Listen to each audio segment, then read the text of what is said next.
A worker opens the company time-off portal and sees 12 vacation days sitting there. They are paid. They are approved as a benefit. They are supposed to be used. The cursor moves toward the request button, then stops. There is a project due next week. A coworker is already overloaded. The manager has been talking about targets. The inbox will not disappear. So the tab gets closed, and the vacation day stays exactly where it was. On paper, that looks irrational. If a company gives you paid time off, why would you leave it unused? But in the United States, this is not a rare little quirk.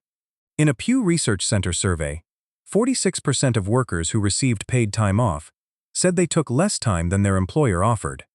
And when people who left time unused were asked why, almost half said they worried about falling behind at work. More than 4 in 10 said they felt bad about coworkers having to take on extra work. That is the first clue. The real price of a vacation day is not always the money you lose. Sometimes the day is paid, but the absence still feels expensive. The work can pile up. Someone else can carry it. Your name can be missing from the meeting. A decision can happen without you. A client can need an answer. And suddenly, a benefit that looks simple in an employee handbook turns into a social calculation. Can I leave without becoming a problem? That question matters because American vacation is already unusually dependent on the workplace itself. Federal law does not require employers to provide paid vacation. For many workers, time off exists because a company chooses to offer it, and the amount can vary sharply by job, industry, employer size, and years of service. In 2025, Bureau of Labor Statistics data showed that paid vacation was common in some private industries and much less common in others. After 1 year with an employer, 10 to 14 vacation days was one of the most common ranges among private industry workers who had the benefit. So even before psychology enters the picture, the days can feel scarce. They are counted. They are accumulated. They may expire, roll over, or become part of a larger paid time-off bank, depending on the employer. That turns rest into something strangely easy to hoard. You start treating a day off like an emergency fund. Maybe you will need it later. Maybe someone gets sick. Maybe a trip comes up. Maybe the next month will be worse. The day becomes valuable precisely because you are not using it. But scarcity is only part of the story. If unused vacation were mostly about workers who had the fewest options, you would expect the pattern to be strongest at the bottom of the workplace. Pew found something more complicated. Salaried workers were more likely than hourly workers to say they took less time off than they were offered. Managers were more likely than non-managers. Upper-income workers were more likely than lower-income workers. Workers with at least a bachelor's degree were also more likely to leave some offered time unused. That does not mean higher-paid people have it harder. It means the problem is not explained by access alone. Sometimes the more responsibility you have, the more expensive absence can feel. Think about what happens to work when you leave. In a factory line, a shift may be covered.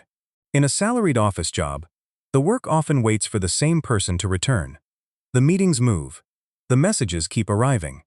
The deadline stays on the calendar.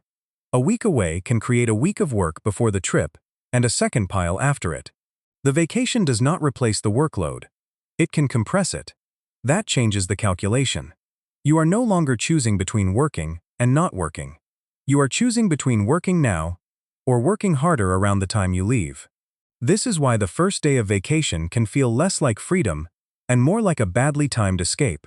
You close the laptop, but your brain keeps running through what is happening without you. Did the client reply? Did the team make the decision? Did your manager notice you were gone? Is the problem getting worse? Should you just check once?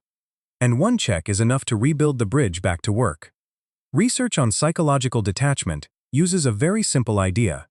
Recovery is not only being physically away from the job, it also involves mentally disconnecting from it. Studies have linked better detachment from work during non-work time with better well-being, while research on unused vacation days has found that employees leave more days unused when they do not believe they can successfully detach or when they expect negative outcomes from taking vacation. That makes the problem deeper than the number of days in a policy. A company can give a worker 2 weeks of vacation and still create a job that feels impossible to leave for 2 weeks. The benefit exists. The psychological permission does not. And now the social part enters. Most people do not want to be the coworker who creates pain for everyone else. If your absence means someone covers your meetings, answers your customers, watches your queue, or stays late, taking time off can feel like transferring a cost to people you like. Pew found that this guilt was one of the most common reasons workers gave for not using all their time. That is not laziness. It is almost the opposite. It is responsibility becoming a trap. The employee who is proud of being dependable can become the employee who has the hardest time disappearing. This is where the ancient wiring part actually matters. But not because humans evolved to hate vacations. We did not. The deeper issue is that humans are extremely sensitive to reputation, reciprocity, uncertainty, and belonging. For most of human history, being useful to a group mattered. Knowing whether others could depend on you mattered.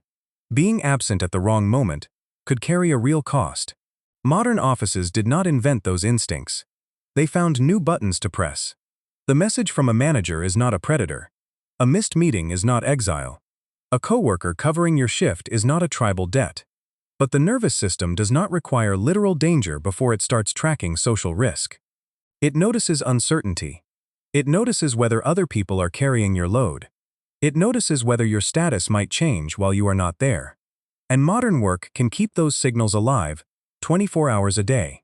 The strange part is that technology was supposed to make absence easier. Work can be handed off through shared documents.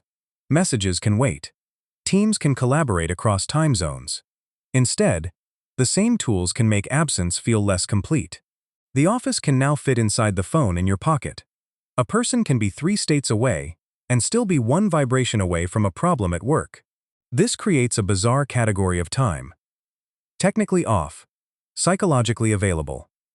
You are not working enough to finish anything, but you are connected enough to keep your brain from letting go. That is a bad trade. It steals the recovery without producing a full workday. And then something even stranger happens when people return. If the vacation created a mountain of catch-up work, the first day back becomes punishment for having left. The brain is very good at learning from that. Take a week off. Return to hundreds of messages. Spend 2 days repairing the backlog, and the next vacation request no longer feels neutral. The benefit is now associated with a future cost. This does not require a manager to say, "Do not take vacation." The system can teach the lesson on its own. That is why culture matters more than the written policy. 2 companies can offer the same number of days and create completely different experiences. In one place, work is covered. Managers take time off themselves. People are not expected to answer, and returning does not feel like walking into a fire. In another, the policy looks generous, but every absence creates visible damage. The first workplace gives time. The second gives a balance in a portal. Those are not the same thing. There is also a status paradox hiding here. The more central you become to a team, the more flattering it can feel to be needed. People call you because you know the answer. Problems move faster when you are there. Your absence is noticeable. That can be rewarding. It can also make rest feel like evidence that someone else can function without you. Most people would never say that out loud, but work identity can make indispensability feel safer than replaceability. So the same employee who complains about never getting a break may also get a quiet sense of security from being the person who cannot fully leave. That is not hypocrisy. It is 2 motives pulling in opposite directions: the need to recover and the need to remain valuable. Modern work can monetize both. It sells ambition with one hand and recovery tools with the other. It tells you to perform like you are essential, then reminds you to use your wellness benefits. The contradiction is not entirely inside the employee. It is built into the structure. And this is why telling people to just take the vacation can miss the point. Some people absolutely can use more of the time they have. Some workers genuinely prefer not to take every available day. But if a person expects to fall behind, burden coworkers, lose visibility, spend the trip thinking about work, and return to a punishment pile, the decision not to leave is not mysterious. It is a predictable response to incentives. The deeper fix is not a motivational quote about work-life balance. It is making absence survivable. Can the team function when one person leaves? Is work redistributed instead of merely delayed? Do managers model real disconnection? Are employees rewarded for building systems that do not collapse without them? Can somebody come back without paying interest on their vacation, in the form of an impossible week? Those questions reveal whether time off is actually part of the job design or just part of the benefits brochure. And the answer matters because rest is not simply a luxury reward for finishing all your work. For many knowledge jobs, the work is never finished. There is always another message, another revision, another customer, another quarter. If rest must wait until nothing is urgent, rest can be postponed forever. That is the trap. The worker at the beginning was not staring at 12 free days. They were staring at 12 decisions about trust. Trust that the team could function. Trust that the manager would not interpret absence as indifference. Trust that coworkers would not resent the extra load. Trust that the job would still feel secure when they came back. A vacation policy can tell you how many days you are allowed to leave. A workplace culture tells you whether you are allowed to feel gone.